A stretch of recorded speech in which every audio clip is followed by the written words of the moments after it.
As a disclaimer, Monster Fuckers Anonymous is indeed about wanting to love and have sex with monsters, but we want to make things extremely clear from the get-go. Not all of the chosen monsters will be sapient, but we will not be endorsing zoophilia or bestiality. We will be as transparent and ethical as possible, while also sex positive and mostly having fun. Vampires that stalk in the night, werewolves that howl to the moon, dragons that loom over the skies. These monsters and more have plagued mortals for millennia, clouding our minds with one singular thought. Can we fuck 'em? Fiction or reality, which one should we be? Don't think that I'm that naive to see the fiction or reality of things you've done to me. Now all this stupid shit is on repeat. Hello, one and all, to another fantastic, wonderful, stupendous episode of MFA, aka Monster Fuckers Anonymous, a show where we talk about monsters, talk about the lore, talk about their media representation, and then rate them on a scale of 1 to 10 whether or not you, yes, you, just you, should be having sex with those monsters. I am your colorful creature consultant cleric, and with me, as always, is the tenacious troubadour of tentacle goodness, our tentacle analyst, Joe. I can't trust you when you sound that congenial. What do you mean? Is that just like open? That like soft you. Just ew.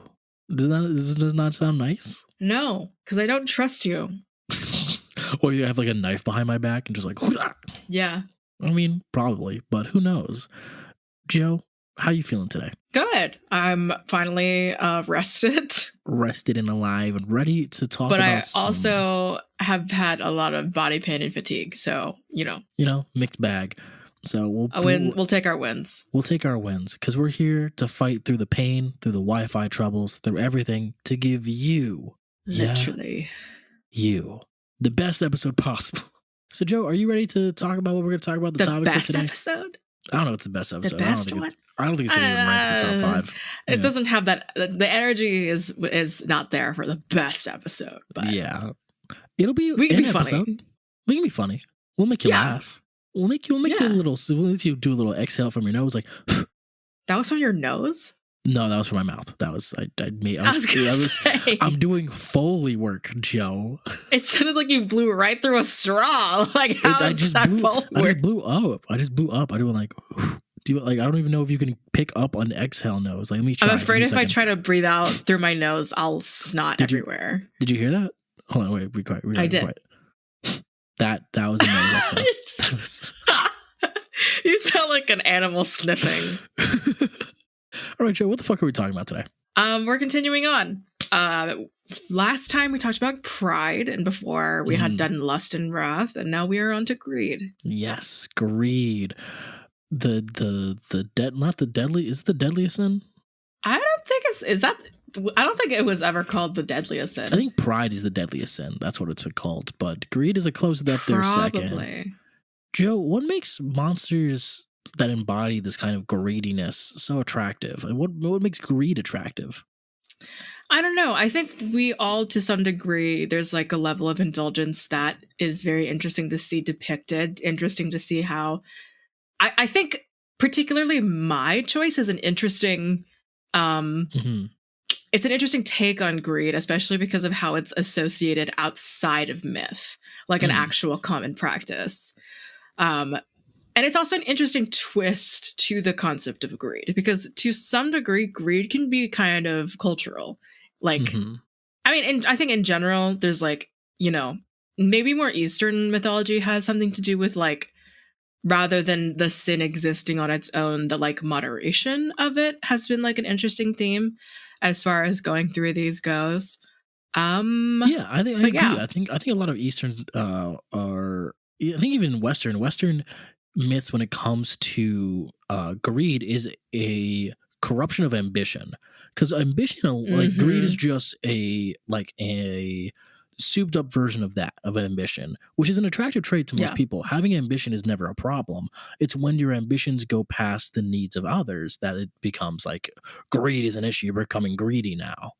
But I think a lot of Western myths are like the cautionary tale that ambition gone too far. And I think that's why a lot of monsters also wrapped up in there, like get corrupted. A lot of people get corrupted by their greed or their ambition or their desires, and that way they become greedy monsters. And that's like the signal of it. But underneath the surface is that ambition. It's the desire for something, which is an attractive trait no matter what. Yeah. I was just like, why is there silence? Like, just, I was waiting for you to come back. I know.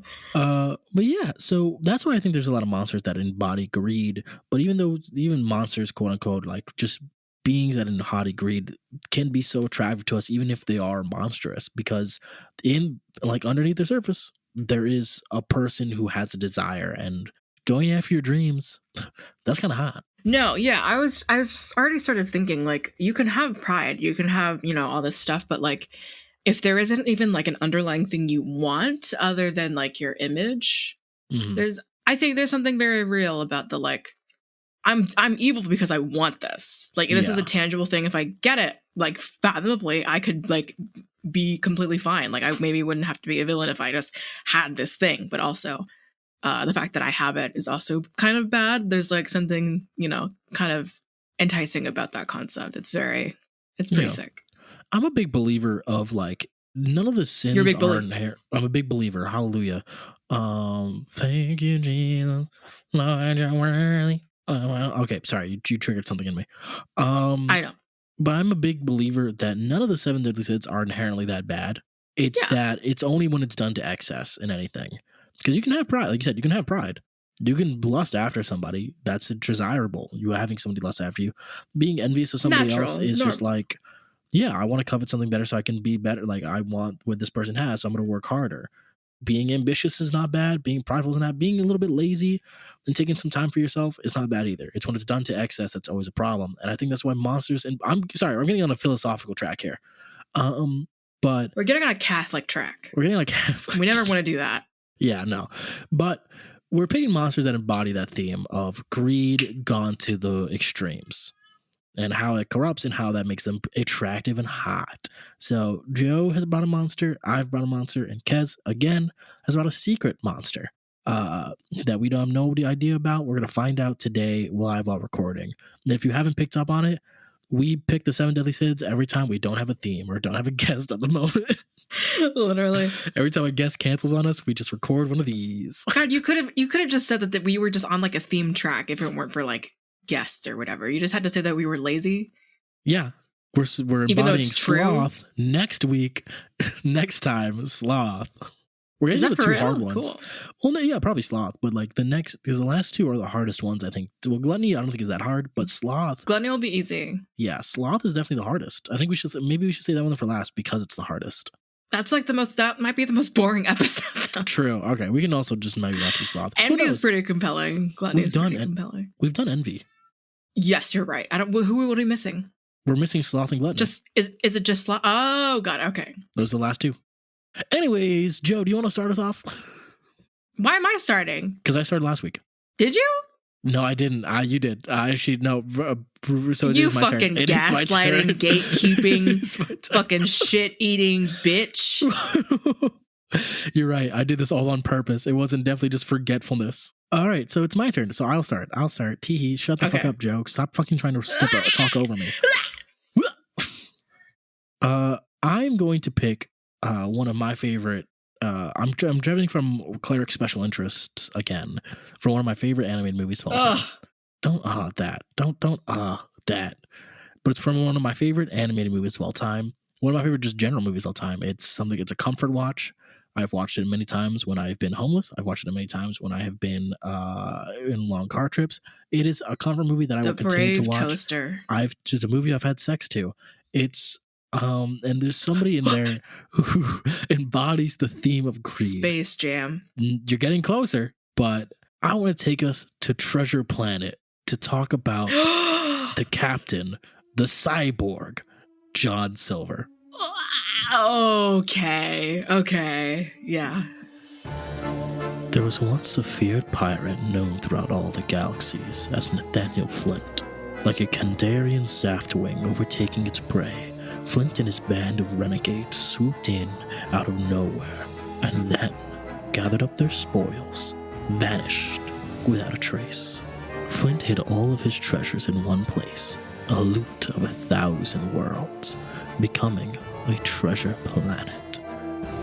Many took the stars in search of his loot, none more feared than the cyborg John Silver. Beware, beware the cyborg, is such an iconic line. I love this movie. I haven't seen it in so long. When have you seen it recently? A month ago. Oh, it's fresh. It's fresh. Amazing. I've told you, I love this movie. I've had sex to this movie. Yeah, honestly, solid movie. Mm-hmm. So, John Silver is an alien. For those of you who are wondering and thinking this is just a dude, no. In the Treasure Planet universe, he is an alien. He does have a specific alien name. Let me see if I can actually pull it up. The name of his alien race. Long John Silver. Long John Silver is based on the original, with the fish.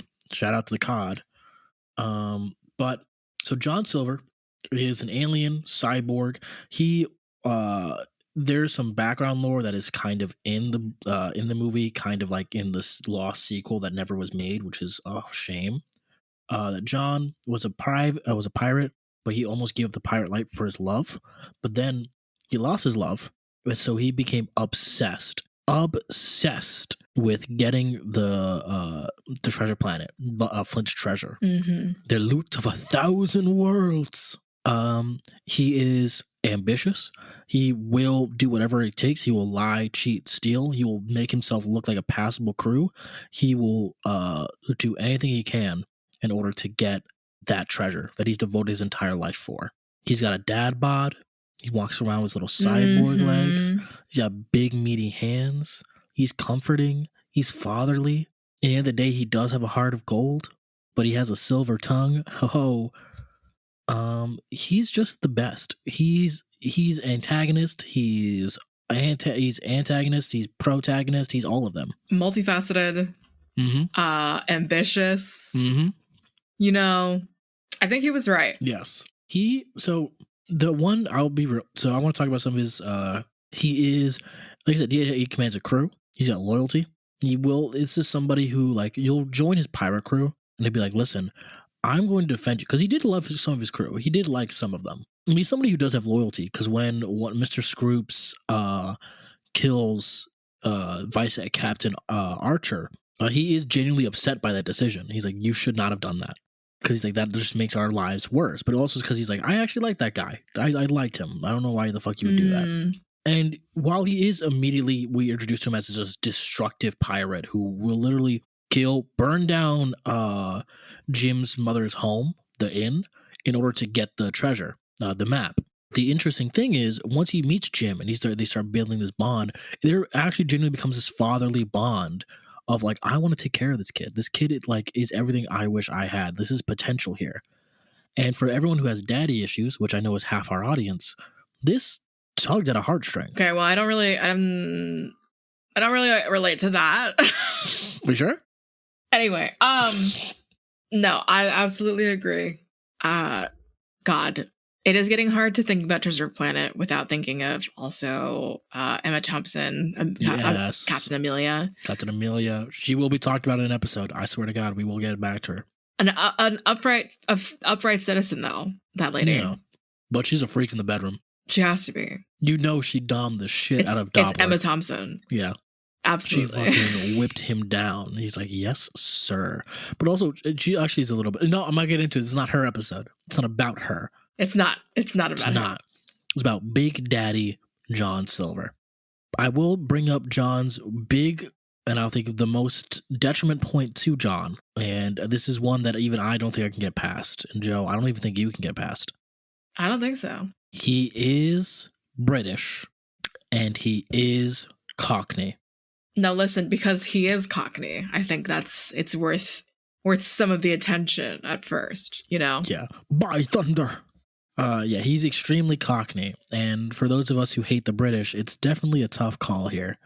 Well, not to date the date of the podcast, the recording, it's a little too close to home sometimes. So with John, there's something I want to bring up, which is that he is greedy.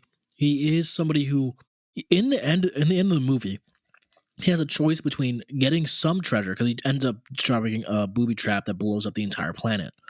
And so, like, a lot of his crew dies. He has to make a choice on whether or not to, like, get some of his treasure or to just or to save Jim. And Jim at first, when first presented with his option, John is like, I'll fucking kill you. And he's like, you shouldn't have done that. Like, I will push you off and take this treasure for myself. Even though they've built this giant family, this bond throughout this movie, and you really feel that this man cares for Jim. And you also feel the exact same love Jim has for him. There is a father-son relationship there. But in the long run of things, he's in this moment, John will kill Jim. He's going to do it. And then like a laser blast comes in and like separates the ship. And so then John has to make a choice of whether or not getting some money or saving Jim's life. And you can see, and this is where I think he really does embody greed, and embodies greed, and then he ends up releasing it. And I think and that's where it's like, this makes him so good, and why he really does embody very true both the pains and the benefits of ambition. Is he is so close. You can look at the pain in his eyes of like, I want this treasure. This child's life who I've basically become a surrogate father for, I'm willing to drop. Like, if I had an option to, if it wasn't so desperate and I knew this kid would be fine, I'd leave. And you can see all that thought process in his face. Which, one, makes the movie just so good, the animation style.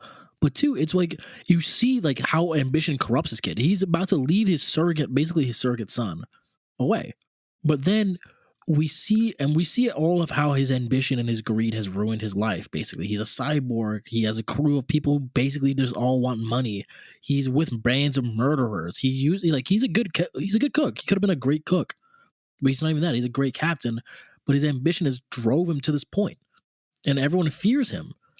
But in that moment, he sees Jim, and it's like a demon. Like, finally, his sin is released or something, and he drops it. And he has such an iconic line that I think is so indicative of who he is, or like this journey this guy has gone on. Is like where Jim's like, "You released your treasure." He's like, "It's just a lifelong obsession. I'll get over it." And I didn't remember that. It's so good, and it really does show like, hey, this is the pain of ambition, but he let it go and he found something better to kind of focus on. At the end of the movie, he's still a pirate. He leaves. Like, he fucks off. Of course. Like, but he also gives Jim the last of his money or the last of the treasure that he stored in his pocket. And was like, hey, listen, give this to your mom. I want to do right by you. I'm still going to be a pirate. I'm just going to live my life, but you're going to be good. Like, I want to know that you are the best treasure I could have had. And that can't be a dad though. Can't be a dad. He leaves. He does the but he does the deadbeat dad. He does the successful dad thing where he's like, listen, I'm not really your dad. I have to go run away from the cops now, but know that I love you and that you're a great man. Instead of his other actual dad who was just like, I'm going to join the Marines. Fuck off.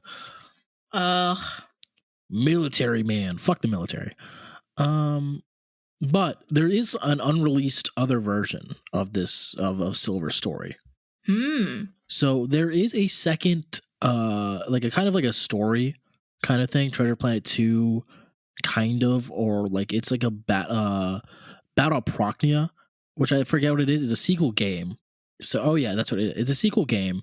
So it's like they kind of play it. It's like this whole big battle stuff. John comes back while Jim is in like a military school, whatever. And in there, he's completely turned his life around a little bit. He's still greedy. He still leads a pirate crew, and everyone's like, "Oh, John, you're like, what are you going on?" He's like, "Hey, I'm just kind of here to like make some money while we're doing this, because I still want to do money." But at the end of the day, John, quote unquote, sacrifices himself to save Jim's life, and he's like, "Listen, you are still the best thing that I've never regret helping you and saving your life. You are the best thing that I've ever done." And so he then sacrifices himself. And like he's post-harmony like pardoned. He becomes a knight. Everyone loves him. Turns out, greedy little bastard, he fucking lived. And he's like, now I can be a pirate and no one can prosecute me. Bang, bang. And he just leaves. An icon, a man who knows what he wants. Even bad fathers can still, be regular everyday citizens. So true, Joe. You know what? I think that's a perfect segue to the Popo scale. Yeah, perfect segue. Perfect segue. So, possibility. Okay, possibility. We're bringing this to, like, if we were in the Treasure Planet universe again. My personality or like my role would be Dawdler, but with like Amelia's disposition. Mm-hmm. Probably even Jim's. And I feel like you would be in Jim's role, but you are Dawdler. So we're just making Treasure Planet OCs? Is this what happened now? Any day, anytime, right after this recording. Actually, yeah, we're actually gonna be starring in a new Spelljammer campaign, not Spelljammer, Starfinder campaign. Please, no. If you want to see us in a space adventure, let us know. Like, also, don't tempt me because I am MFA AP. Anyway, I'm down. Listen, we can do it. Okay. Anyways, so in this space, he is like in spaceports. He's a pirate. If we do become pirates, it's well within the realm of possibility. I'm gonna keep it as an average of 5 because I'm also keeping this as One Piece rules of like every pirate kind of knows somebody. The space is vast, but everyone's going for the same. If everyone's going for the same treasure, you're gonna meet with somebody eventually, right? And he does go to like Jim's mom's inn. Like he is available, no matter where, and he fucks. We know he canonically fucks. Absolutely. He has children all over the fucking galaxy. Well, yeah, but he also just like, look at him. He fucks. Look at him. We know he has a cock. What does that mean? We know he has genitals because he constantly adjusts his pants. So if we're doing an inference, he could just have chafing. Yeah, but like there's got to be something down there to chafe. So if we're doing an inference, he has ball-like genitalia. Thick thighs. He is a big boy. A BBW, if you will. Okay. Oh, I'm sorry. What is the W? Wyborg. Oh my God. Okay, so these are 5. I don't know if it's average necessarily, so I'm gonna say 4. That's fair. I'm being purposely obtuse. But it's pretty possible. I think pretty possible doesn't. It might mean 6, actually. Damn. Okay. Just a point above vibe. That's a little more than I thought, but go for it. 5.32. No. 5.3.14. Attractiveness. This man is hot. Let's be real here. Let's like, put it all on the table. Yeah. I'll echo an 8. Yeah. Because like there's bod. Still dad bod. He's got baby claws. You know he's gonna take care of you. If he's gonna fuck you, if we're making how he would be, is you were on his pirate crew. Like you gotta sign up to be on his pirate crew because he hires people. So you sign up for his pirate crew. He's constantly there. He's just this intimidating, like porous figure or something. And then one night you kind of stow down. You're kind of scared of him, but like one night you want a midnight snack. You go down. You see him just cooking, and he's humming to himself. He's hanging out with his little friend Morph, just playing around with him. Morph. And you just see this, and you're like, "Wow, Captain." He's like, "I'm not soft." It's like, no, you don't. I'm not accusing you of being soft, but I think it's really neat. I would like to learn. Like I would love to eat your cooking. And you guys eat together, and there's like these little moments of tenderness that you share while the rest of the crew is like these hard criminals, and then it slowly develops, and he's just taking care of you. He's just holding on to you. He's just like. He's treating you right. It is like he is the daddy in that relationship, but he is making sure that there is in him. He's not going to be mean unless you want him to, and there will be softness there. I think a majority of the time it's like a soft, loving kind of feel. Like you've warmed my heart, and you're the one person. You've warmed my heart. You warmed my heart, Jimbo. But it's this one like moment where it's like this is like you are the only person that I don't want to be mean with. I think that's such a good fun. The music in me. So I'm going to do this an 8. He would be a 10 in this scenario for me because personally I love that. The reason he's an 8 is because he's Cockney. And that's brutal. A whole 2 points knocked because of a Cockney accent. Incredible. What do you think about that scenario, Joe? About the gym? I worry about the HR situation with potentially dating or sleeping with your employer. But pirates. Yeah, I was about to say, this is pirate. What? This is pirates. They're all fucking... The HR... Audacity? In HR's horny room. Horny room. Audacity. This is pretty audacious. That's a pirate ship. You have to dedicate a lot of a lot of space for just one room. But yeah, pretty audacious, you're saying? Yeah. Sorry, I took another bite of salmon. I was eating salmon the last episode. Nice. But no, this is pretty audacious because if we're really thinking about it, He's a captain of a crew. He's somebody who is obsessed. If we're going this pre-Jimbo, he's obsessed with getting the treasure. So he's going to be focused on that. So if you start getting in his way of the treasure, he's be like, listen, you're distracting me. I don't need a distraction. I need to do this. And I think he wouldn't be above killing you to get rid of the distraction. Because it is kind of canon. I like that. He did fall. I'm just kidding. I'm just kidding. What do you mean by that? Actually, no. Bring it back. What do you mean by that? No, I'm just kidding. I don't want a man who might kill me or wants to kill me. Well, no, because like in canon, it does say that he did fall in love and he was willing to give up the life for that person's love, but then she ended up dying, and so he ended up like doubling down due to his actions. So he ends up doubling down on the treasure. So if we're getting him post-love, pre-Jim, I think he's in the point of like, I don't really want. He's like, I just want a physical connection. I'm not trying to do nothing. I like you make me soft, but if you make me too soft, I will strangle you. Cyborg. So I don't know how audacious that makes it. I think it's quite possible. And the nature of pirates is pretty audacious. But I'm gonna say 4.5. Okay, a 4.5 sounds pretty solid. I think I'll echo that. I think a 4.5 is very fair. Because you can join his crew, you can do this ambition. I'll give this a 5. I think I'll go a 5. Just straight 5. Now, parental approval. Would our Christian immigrant parents approve of John Silver coming to our doors? You know, my parents, I know I've said that they would love a gaslighter, gatekeeper, male wife, girl boss. But this is like, can we call him a businessman? He's kind of like, he knows how to talk it. Like, he knows how to talk the talk. He knows how to talk it. Yeah. So he would be able to maneuver through the conversation. It's just like, would your parents approve of an older man? If he was rich. He's not. That's why he's looking for the loot of 1,000 worlds. The loot of 1,000 worlds. He would come into your job a little bit grimy, but he is also a cook. His other job is like, I cook on boats. And you're like, okay. That's true, isn't it? Yeah. So, did you have a score? I'm trying to think. I'm like up in the air with it, because if we were going to I'm going to say 5. I'm going to say 4.5 again. I will say a 6.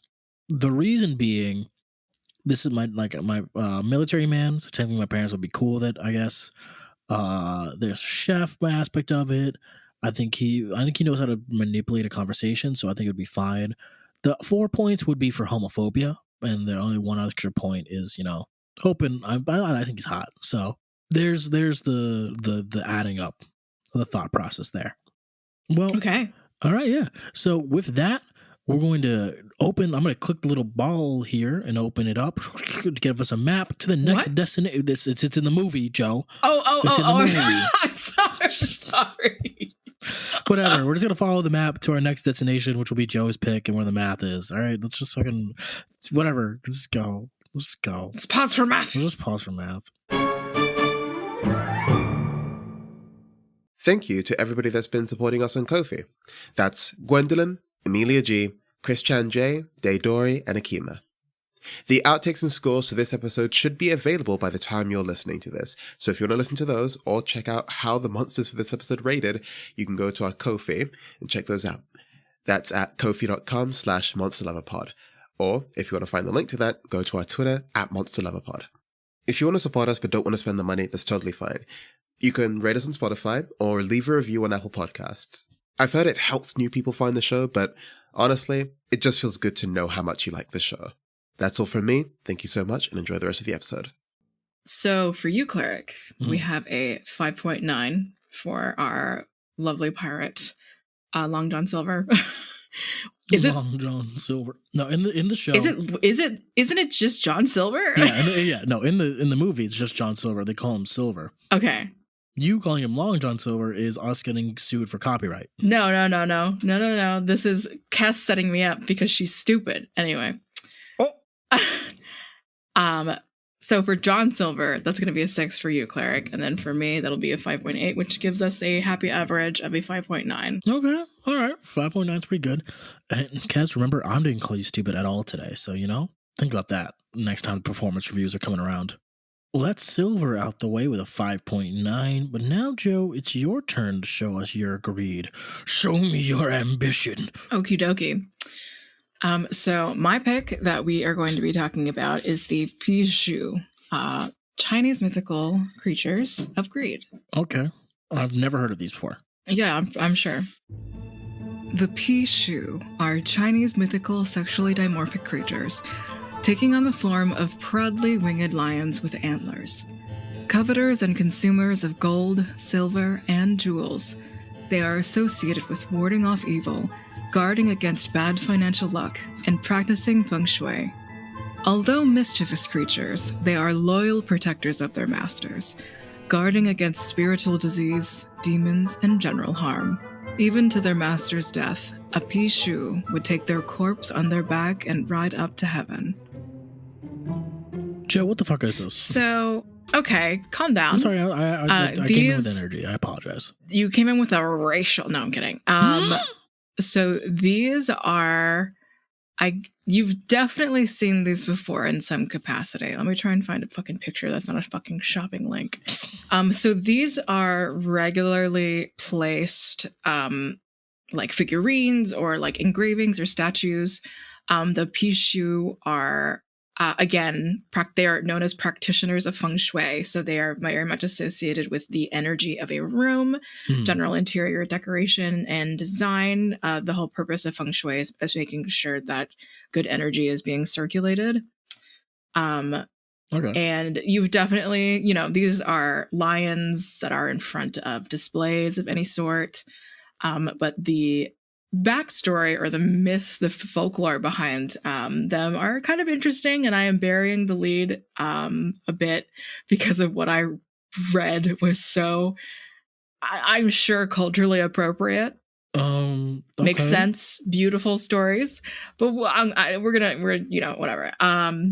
Just rip off the band-aid. So, just rip off the band-aid. Tell me what.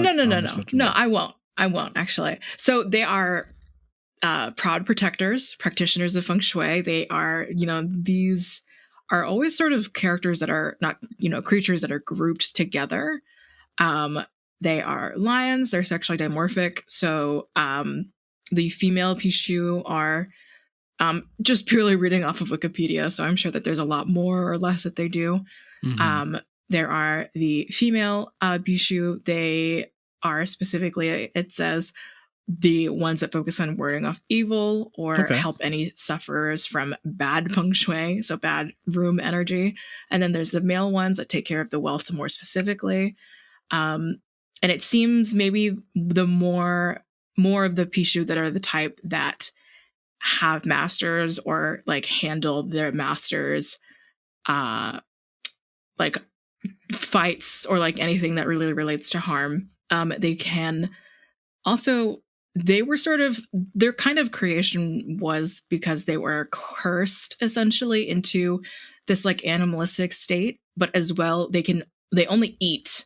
Like all of their senses are like essentially overtaken by money or like gold and silver, like all of sort of those concepts, everything relating to wealth, jewels, even like they, not only do they want it, they like are always seeking it. They're always the characteristic they had before being transformed into these like kind of incredibly one-dimensional sort of creatures. The quality before, the reason that they got cursed is because the person they were was also someone of greed.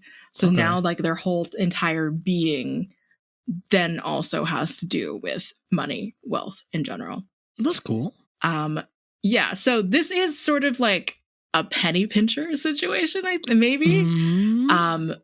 But also, I mean, probably someone that like invests in things. A stockbroker? No. Invests in good things or like, makes those purchases based on like good quality. Okay. Where's the lead that you buried? Okay, so I'm going to read this paragraph off of Wikipedia. Okay. I'm a little bit worried, Joe. And when I say this paragraph, I do want you to know that there is just generally more, but I'm only going to bury this one lead because there's a lot to bury. Once Pixiu broke the rules of heaven by discharging feces on the floor of heaven. When it was found out, it was punished by the Jade Emperor. The punishment of spanking just, was hard enough to cause its anus to be permanently sealed.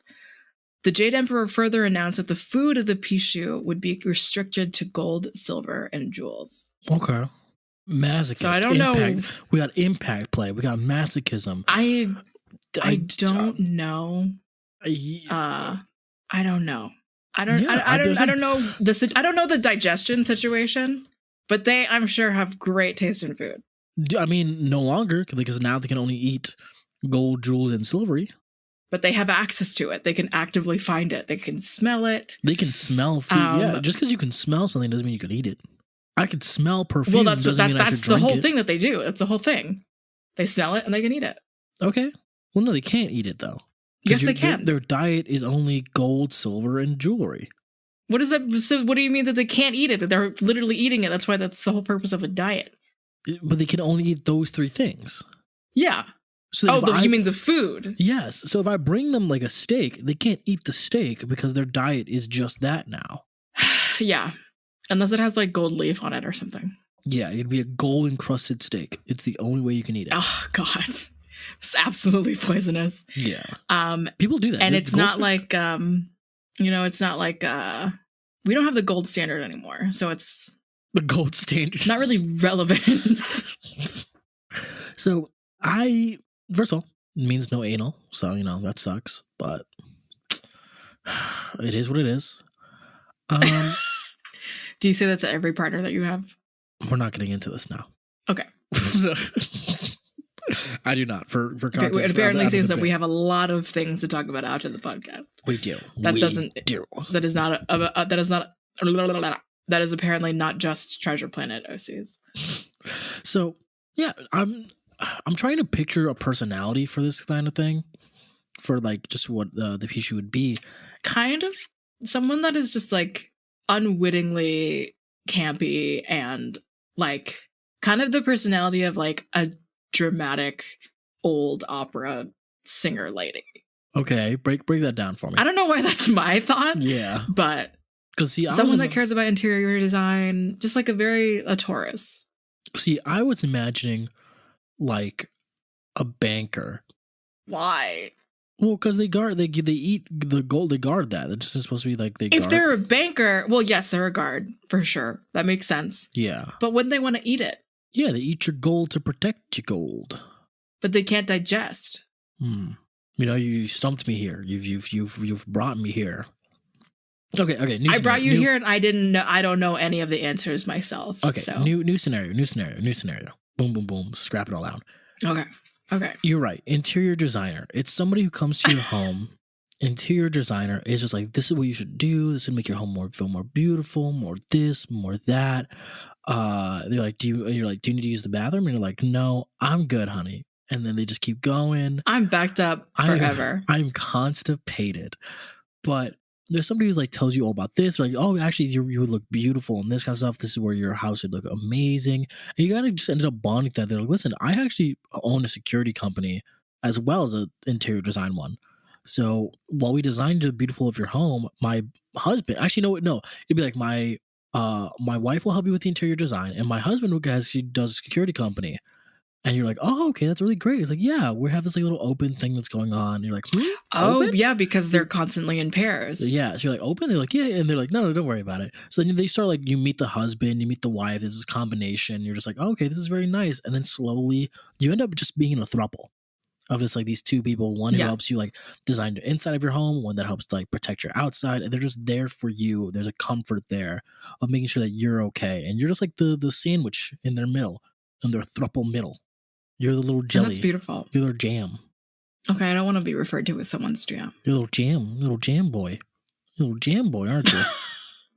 Why? Little jam boy Joe, little jamboree Joe. Little jamboree Joe. Cut the episode. Cut the cameras. But so I think that's what it'd be. We have to consider if they're always in a pair, then we got to consider them in a pair. And I think that's like this is a couple. I think this is our first couple on the show. That's not true. Who's the first? Well, I don't know. The Right. first person I had the first bucking person I had in mind, you piece of shit, was the white tiger and the green dragon, but they're rivals technically. Yeah, those are we're only doing the white dragon. This is somebody specifically that comes in a pair. I said the white bucking tiger. Cut that part. You dyslexic. No.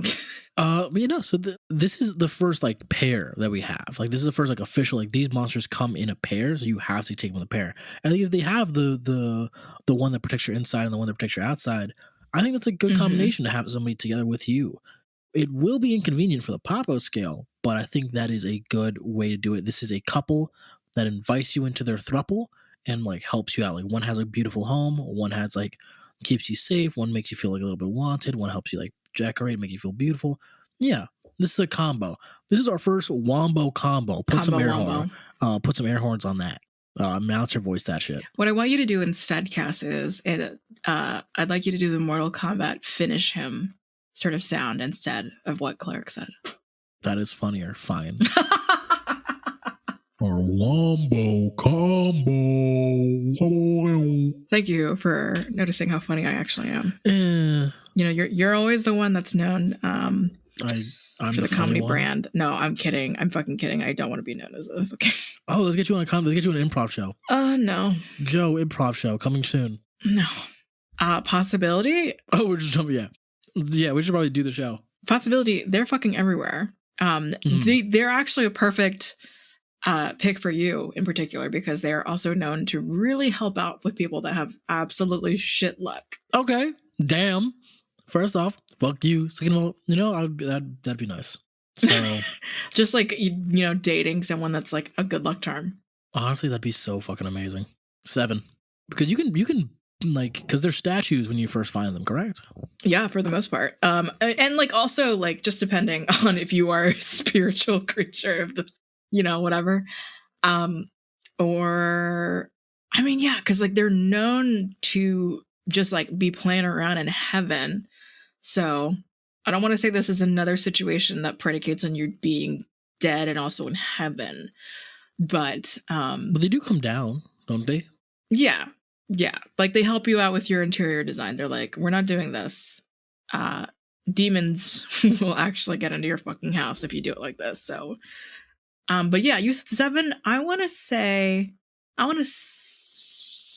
Oh God! Now there's this like fun reality point where it's like, is it as possible to find a Pixiu as it is Long John Silver? And honestly, actually, John Silver is one guy, so it's less possible. It's one guy in a vast galaxy. This is an entire species that you can maybe find. Who, if I'm going by, so here's the thing. I was going by Mulan rules, which is that all these beings are statues that are waking up when gargoyles. Needed. Yeah, gargoyles, basically. So 8. Okay.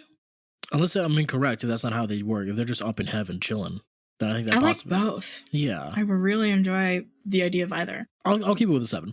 Attractiveness. Now, here's the question for you. These are lion dragons, correct? Mostly lion.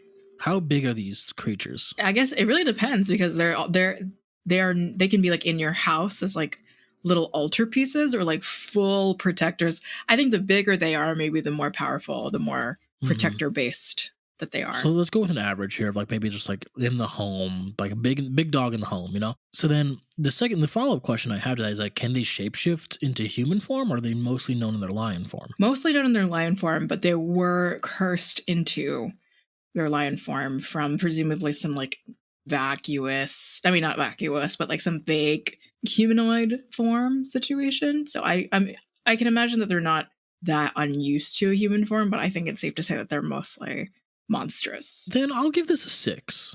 I think the lion, the statue that you put into the chat, I think it's hot. Like if it were to be given like more coloring, and I think it would be being in a throuple with a big like how I like to also imagine it is like just the big like the strong lion like who guards the outside and like the little one a golden retriever boyfriend lion and and a fierce protector goth lion in the inside. But so I think I'll give this a 6. I think a 6 is fair. Attractiveness. What did I give Long John? I gave him an 8. You gave him an 8, yes. Or 7. I gave him an 8. I think I'm going to go 8 for my beautiful Lions. Okay. I think that's fair. That's totally fine. Now audacity, how audacious it is to be with these lions. Not at all. Yeah, I don't think it's Not too really audacious. at all. Yeah. I mean, there might be something arguable about how, they can be mischievous, but they are really just more protectors. But they defend you from harm. And if you're in a position where you're even in harm in the first place, maybe, but it's not like the Pixiu aren't like they're not magnets for your harm. They just will protect you. Presumably, you are a relatively important figure or something. It's not really that audacious to me. Okay. They're in your house. And yeah, if they're in their home, they come to you. There's this conversation that you can have. I'll give this a 6 as well. I think I'll stick with a 6 because this is still a lion. You're full of shit. These are lion creatures. They eat money. So I don't have a lot of money. So they're predatory in that way. Because I'm fucking poor, Joe. Is that what you want to have this conversation? I am poor. Sorry, poor. I'm poor. I'm gonna go 8. Okay. Not that audacious. Now, here's the real question. Parental approval. Would our Christian immigrant parents approve of this throuple walking in? Your parents just straight up being like, oh, you're like, you've made friends. Yeah, it's like these are your new with friends, a married right? couple. Maybe you should, so get out on that. And you're like, get out on that. What are you talking about? They're like, you should also get married. And then you're like, oh, that's what I thought you meant. Yeah, basically. No, that's kind of what it is. They're teaching me about marriage. They're teaching me about like the joys of married life and the joys of married sex. What? No. I don't think my parents would approve.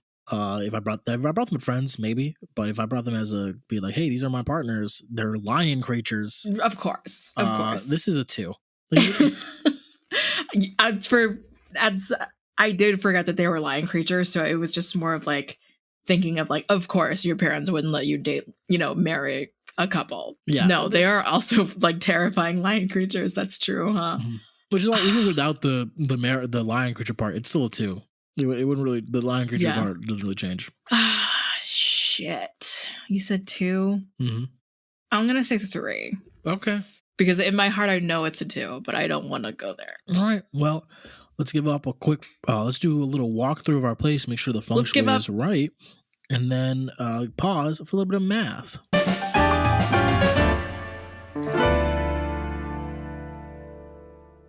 Coming out of my cage and I'm doing just fine, running around as I want to roll. I ran out with a kiss. How did it end up like this? It was only a kiss. It was only a kiss. Then we're falling asleep. Then we're falling. We get copywritten.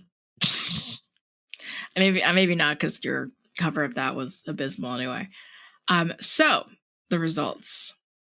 Cleric, you are fucking bullshit, and your average for the Pixiu is the 5.3. Okay. I got a very hearty, meaty 6.8, which gives the Pixiu a average of 6. Okay, 6. We haven't had a 6, just a plain 6 in a while. So you know what? Yeah, just a plain 6. I'm actually super excited for that. I'm genuinely so happy that we finally just get a 6.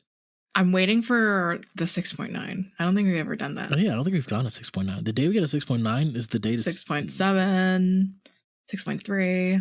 Yeah. The day we get a 6.9 is the day we just blast it out on Twitter. Also, no, Kukulane was a 6. Artist was a 6. Joroguma was a 6.8, though. Very, very close. Yeah.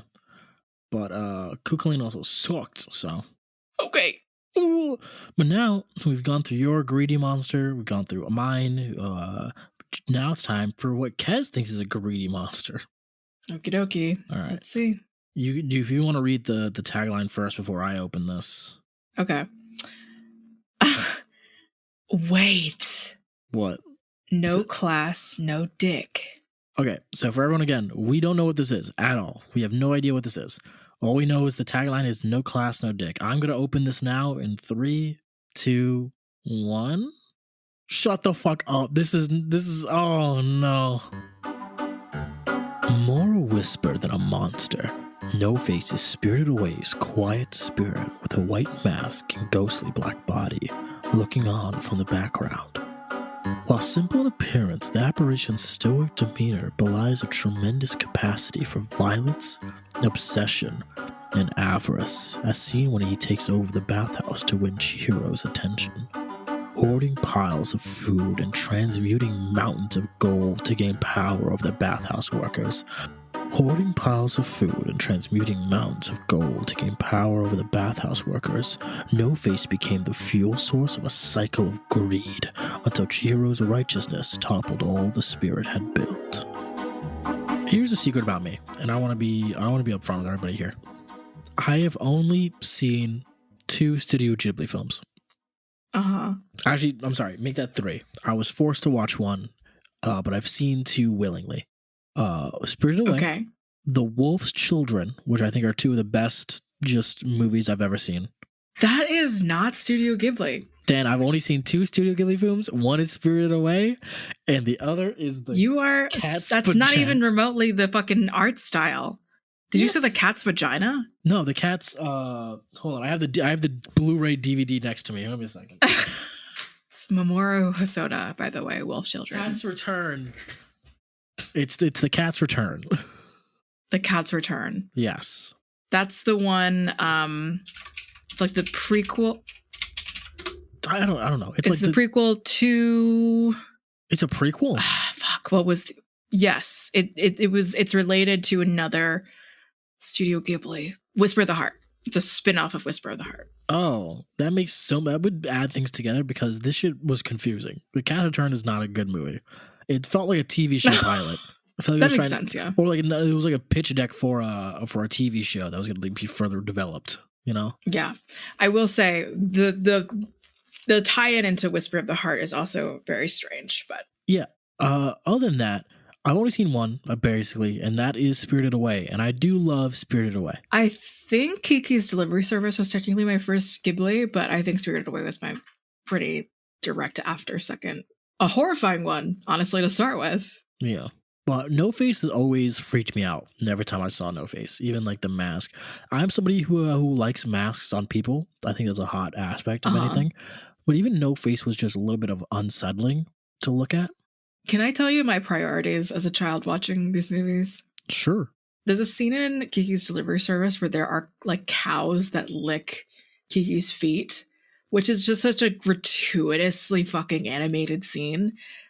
That scared me as a child more than No-Face going ham at the bathhouse. Why? I can't tell you. I don't know. I guess it's because it's realistic, because that could happen. It would be weird. Because you can objectively think I would kill myself. No-Face would never appear, but a cow licking your toes is more likely than anything else in that movie. I'm scared of every animal, I think. Valid. But also, cows' tongues are like thick. They're big. I hate it. Oh, actually, I just ran a shiver down my spine thinking about that. Oh, gross. All right, so On a Minotaur, though, fine. All right, there's a weird divide there. There's a weird line that you're drawing, but Cows are real, Minotaurs aren't. And I have to deal with that truth. that's an odd truth to be. All right, we're getting off track. We're getting off topic here. Right, but yeah. No-Face. So I think No-Face looks cool. I've always thought the design, like post B being uncomfortable or unsettled by them, they have such a cool He looks design. like a pervert. But He looks like a pervert. He sounds like a pervert. he doesn't Looks like a talk. pervert. Yeah, that's true. He doesn't talk. He doesn't talk. So, okay.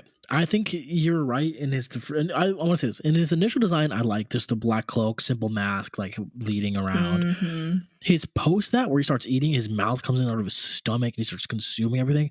That is genuinely the most disgusting thing to look at. I hate it. Very And it made me hate- Fudakichi Onna. Yeah. And it made me hate No-Face afterwards. I was like, this sucks. I don't wanna I made see. you hate him. I like that, like a child, like I don't know what the word is, intent, impact, or whatever. I hate it because it just freaks you out once. Absolutely. Yeah. Like, fuck that. Why couldn't you just state as this just cool black mask? And like, why is your mouth so huge? Why is where's your eye? Like, it was just bad. Yeah. I didn't like it. Absolutely. It also brings up an interesting fact of something we talked about a little bit before in the in between times that none of you heard about. is that this is like a very fine line between gluttony and greed, where because Absolutely. greed starts consuming everything, but greed is also the want of all. Gluttony is excess, so you can technically doing anything to excess is what is considered a gluttonous act. Because it wasn't even just food, he wanted gold and stuff. Yes. So that is the aspect of greed. Gluttony is usually associated with food, but also just because it's like, again, it's an excess and not sharing. Greed is also like, I'm not sharing. I want this and it's mine forever. Gluttony is I'm taking everything, full stop. I'm going to, like, you can be like, there's a glutton for punishment. That's where you do. It's like where you just keep getting like hit, you keep getting bruised, you keep getting like, I want to otherwise known as cleric. My second greatest sin besides my pride. Is that for real? What? Is that for real? The pride thing? No, the second. No, I was making a joke. No, I was making Okay. But so a glutton for punishment is something that's normal. This thing we talk about is like somebody who just really is like, you just want to get hurt. It's like, yeah, that's something I want, like, continually want to do. You want to do that in excess, and it's not about you as a person. It's usually about external factors. So in this case, No Face is internally consuming everything because he wants the power. So that's greed, baby. Yeah. I don't know where else to go with this. I'll be real. Okay. I don't remember the movie that much. There's something to be said almost. There's something kind of similar. The themes of like the Pixiu and No Face, they're kind of guardians, loosely using the word guardian. There is this kind of this like similar greed gluttony thing of like eating and being of wealth and whatever that means, gold, whatever that means.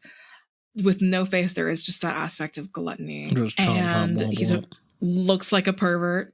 You gotta stop calling everyone a pervert. He doesn't look like a pervert. I don't call everyone a pervert. It's a little scary. It is frightening. If you saw them teeth come at you, nah. Kind of just like, once someone finally was not scared of him and told him, hey, you need to chill out. And yeah, you need to chill, dog. You're kind of scaring everybody. You're scaring the hoes. And then he just like becomes way more docile and like is willing to work things out. I think he likes kids. I think he's like good with kids because he's kind of freaky looking. That's how Steve got the job at Blue's Clues. I love that story. I know. I like the funny looking one. The funny looking one is our guy. Yeah, I think simply a person that knows good food, maybe cheap food that comes in a lot. I think we're giving No Face a personality of somebody who's like in the real world. I think No Face is just like this guy you find in a bar, and he's kind of just standing there chilling. He's kind of mysterious. No, can I tell you something? Yeah. No Face has Kes vibes. Oh, you know what? I could see it. I could see it. Yeah. Yeah. No Face is a little bit like Kestrel. So, someone that hasn't spoken for like over 100 years. So when they do speak, their voice completely gives up. It's a little raspy, like, hi. Oh, sorry. Hi. Yeah. Has a lot of special interests. Greedily eats everything up a bit, including JJK manga. Autism. Oh my god. Oh my god. So I mean, what you said was like kind of the entire umbrella of the two things that I said. So I think I just choked on rice. Ultimately you want good. I think ultimately what you're getting out of potentially loving this character is, Kes and autism. Yeah.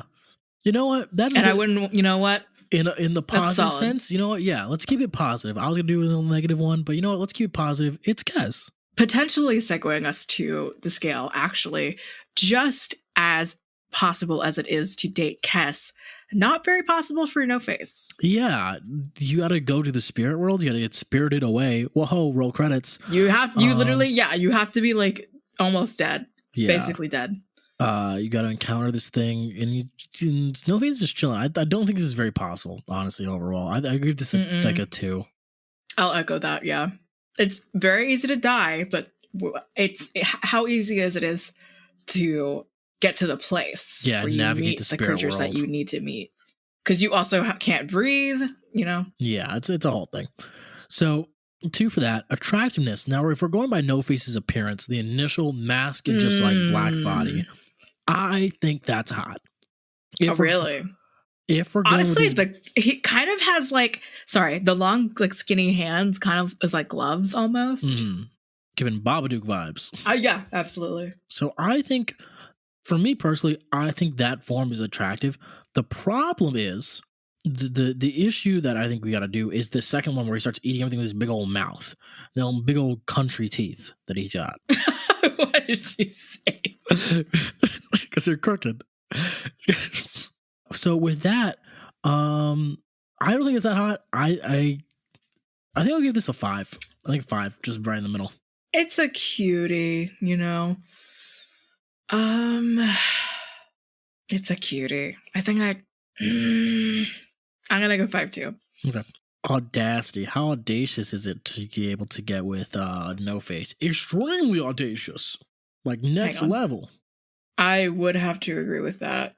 Because what is he known as before everything? Like he's known as like the bathhouse spirit or something. Like he has this like overarching kind of energy to him. Yeah. So it's kind of like it is going after like, hey, you know what? The Babadook fucking lives here. And you're just going to go up and say, yeah, I want to do that. Crazy. Crazy. Wild.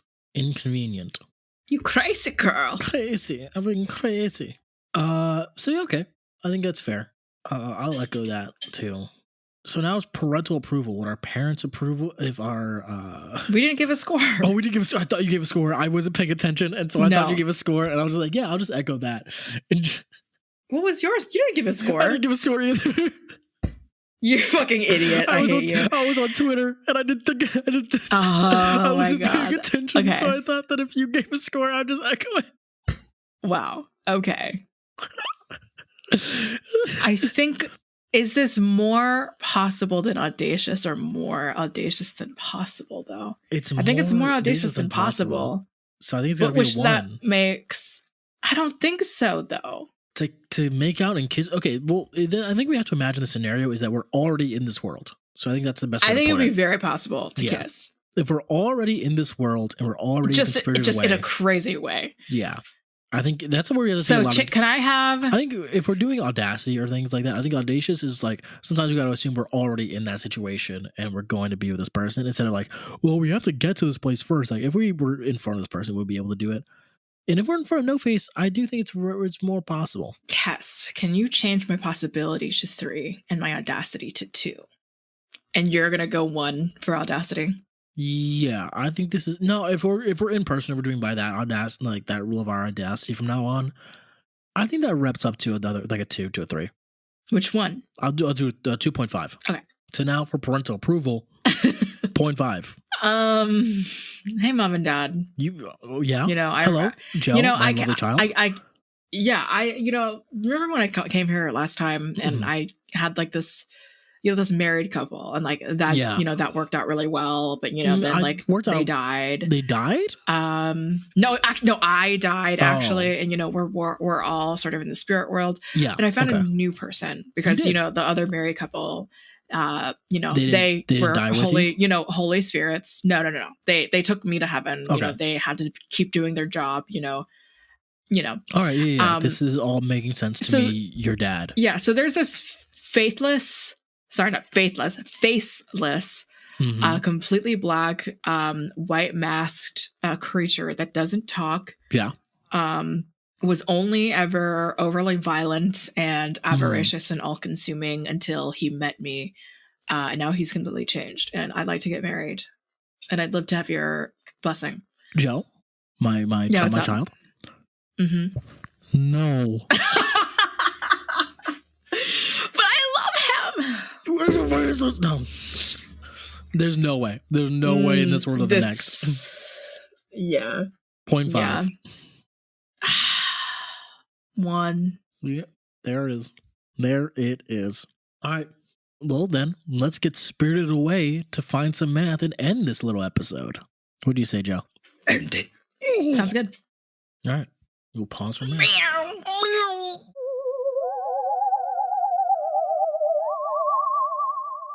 All right, Joe. What's the last bit of our scores if you want to read them out in order?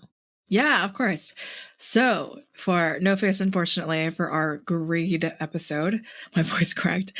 Cleric, you got a 2.5. I got a 2.8, which gives No Face, unfortunately, a 2.6. All right, that's fair. At least it's like, it wasn't very good. Hilariously, not the worst. Not the worst. Still not the worst.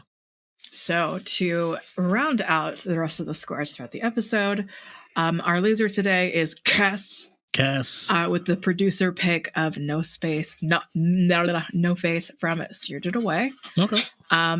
Long John Silver, the seafood company, got a 5.9, which is our mid. And then our winner for today is the Pixiu with a beautiful 6. All right. These are some solid greedy monsters. And of course, some of you may be thinking, why didn't you pick dragons? Why didn't you pick this? Why didn't you pick other things like that? Because it's basic. It's basic. We can talk about those another day. We could do an entire dragon episode on like mythical dragons.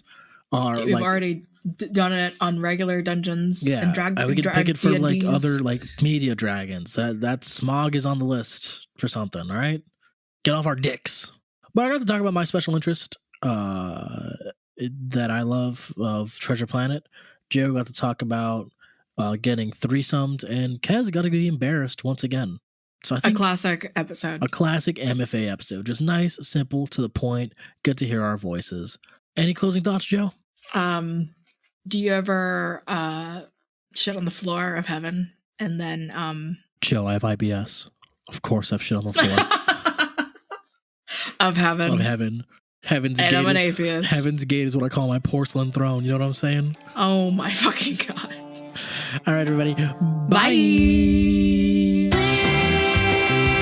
Don't forget me by my name, even if it's all a game. Your word will remain when you said that I was your ambition. I don't know reality or fiction, no.